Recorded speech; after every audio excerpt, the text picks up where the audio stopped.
Good morning everyone, magandang umaga na naman sa ating lahat and welcome na naman sa ating channel, Ang Buhay Ko sa Israel. So update ulit tayo mga kapatid. So ayan, dito po update tayo sa Haifa, sa north part. Maganda, praise the Lord, maganda po yung panahon. Malamig na pag-umaga and tuloy-tuloy po yung pasok ng mga bata. Regular po yung mga sasakyan dito at maganda po yung panahon. Maganda na po yung weather and normal na po kasi nga po nasa green light. Pag sabi na green ay hindi pa masyadong, wala pang masyadong tension. And doon po sa Tel Aviv mga kapatid, medyo marami pa rin mga rockets ang pinapalipad ng Hamas. Di pa rin sila nawawalan ng mga rockets hanggang ngayon. So tuloy-tuloy yung sirena, siren doon sa Tel Aviv. So let's keep on praying for all the people living there. Kasi nga sabi ko nga yung mga rockets na pinapalipad po ng Hamas, it strike anywhere. Wala po silang, hindi po guided. So once na tumira sila, bahala na si Batman. Siyempre marami pa rin mga missiles ang pinapapunta dito, especially yung Yemen. They're still firing pero praise the Lord, salamat sa Saudi na tumutulong to intercept these ballistic missiles papunta po dito sa Israel, and even Jordan ay tumutulong din po para hindi na makarating yung mga missiles na ito na galing po sa Yemen. So salamat sa dalawang bansa na ito kasi mga po ang Yemen, pagpalipad nila ng missile, dumadaan talaga yan sa Saudi and doon sa Jordan. So and then yun nga, we praise the Lord kasi ang US, ang mga barkong pangdigma ng US and even yung mga fighter jets niya are still there in the Mediterranean alongside ng Israel, and nandyan sila para magbantay in case na tumulong yung mga ibang bansa. As of now mga kapatid, but generally we praise God kasi araw-araw naman pong normal yung sitwasyon dito sa Israel.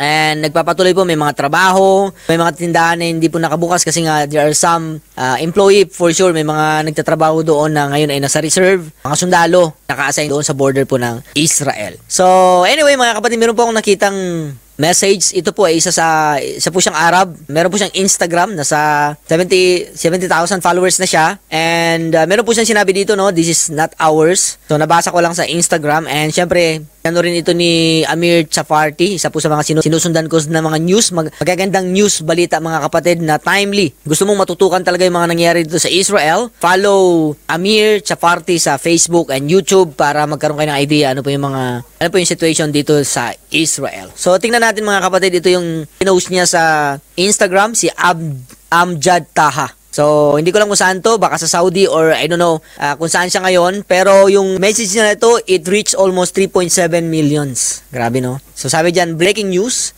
just now. So, kasi nga po nagsimula na pong nakapasok na po yung Israel. Napaikutan na po nila hanggang ngayon. They're already surrounded. Actually, sabi nga ng balita, sa ngayon ay iniumpisa na nilang bombahin yung mga palibot ng main hospital. Kasi alam natin na ang pinaka-main hospital sa ilalim noon, nandun yung pinaka-main base ng Hamas. So, they're starting to destroy yung mga katabi na mga places doon na ginagamit nila, pinagtataguan ng mga Hamas na ito. But anyway, before sila bumomba ng mga places na ito, nagpalipad na sila ng leaflets, almost millions of leaflets sa north part, na umalis sila sa north part na yan, at may tinatawagan din sila na umalis papunta ng south, at may mga specific place sila na dapat pumunta, pero yun nga, hinahadlangan sila ng mga Hamas kasi nga once na umalis yung mga civilians na ito, wala na po silang shield, and talagang kung zero civilians dyan sa Gaza, ay nako, mabilis na pong natupok at nalusob yung mga tunnels na ito. But since alam nila na ang mga civilian is the only weapon na parahin matagal yung pag-penetrate ng mga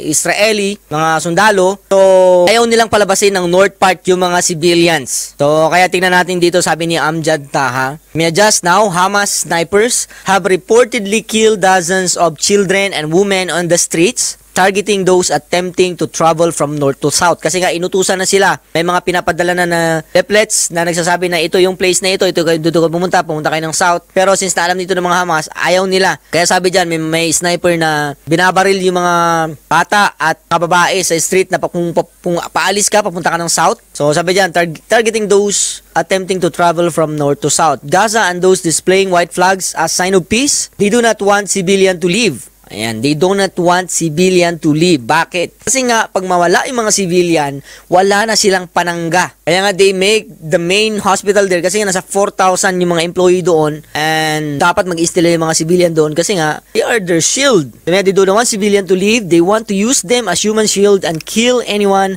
who attempt to leave. Hamas terrorists in Gaza will, as usual, blame Israel because it is easy and there is media that accept this propaganda. So ito po galing sa Amjad Taha. Pwede niyo po siyang i-follow mga kapatid. So he is an Arab journalist and he know what is happening right now doon sa Gaza. So let's keep on praying for peace mga kapatid. Matapos na yung kaguluhan na ito, let's pray sa mga tao na nadadamay that God will continue to protect them. Lalo yung mga civilians doon din sa Gaza that wanted to be peaceful. Pinagpipray pa rin natin na magkaroon ng kapayapaan both side. Okay, so ayan, yan lang po yung ating report today.